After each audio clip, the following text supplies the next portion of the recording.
Strasbourg, Frédéric, ce matin. Oui. C'est normal, il y a pas mal de choses à lire et à voir. Exactement, la presse relève des exemples de maladresse au plus haut niveau de l'État. Vous trouverez d'abord dans plusieurs journaux des articles sur l'échec de Nathalie Loiseau, tête de liste de la majorité lors des récentes européennes. Les Échos, Le Figaro, Libération ou bien Le Parisien aujourd'hui en France racontent... Alors, ça dépend les expressions dépendent de chaque journal. Atterrissage raté, chute, débranchage, selon les mots de chacun. Comment celle qui se voyait déjà présidente de l'important groupe libéral au Parlement européen a réussi à se carboniser et finalement ne présidera pas. Oui, se brûler les ailes. Ah, bravo. Très bien. Et ne présidera pas ce groupe. Voilà pour le premier flop. Le deuxième, c'est le démarrage difficile du site internet où il faut s'inscrire si vous voulez que soit organisé, vous savez, le référendum sur les aéroports de Paris. Le Figaro nous donne le mode d'emploi de cette procédure, mais l'humanité relève des bugs, un site web chaotique, je cite, où on tombe sur des pages d'erreur, ce qui contraint les internautes à recommencer plusieurs fois, parfois sans y parvenir, d'après Libération. Vous voyez, des parlementaires d'opposition, évidemment, se sont plaints auprès du ministre de l'Intérieur des multiples pépins de ce site.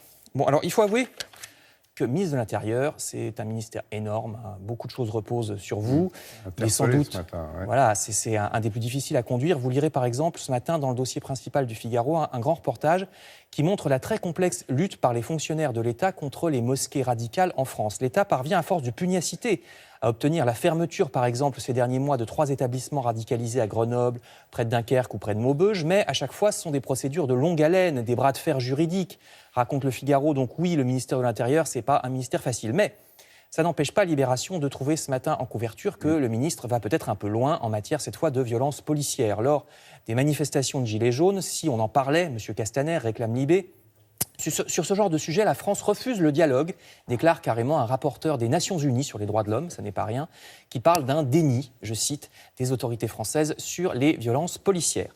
Dans Le Parisien, on trouve d'ailleurs ce titre étonnant, « Je réfute le terme de violence policière », déclare la chef de la police des polices, interviewée elle aussi sur cette question.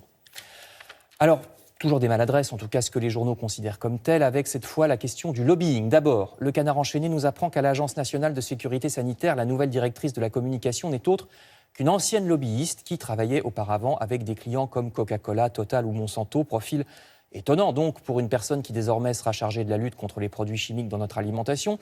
Le Canard s'étonne aussi de cette autre bizarrerie. On est toujours dans l'univers du lobbying. En face du Touquet, une réserve naturelle d'oiseaux migrateurs vient d'être réduite de plusieurs kilomètres pour autoriser donc les chasseurs à venir exercer leur activité sur cette zone, pourtant classée Natura 2000. Le journal L'Opinion à côté écrit carrément qu'Emmanuel Macron tente de rabattre vers lui les chasseurs, je cite.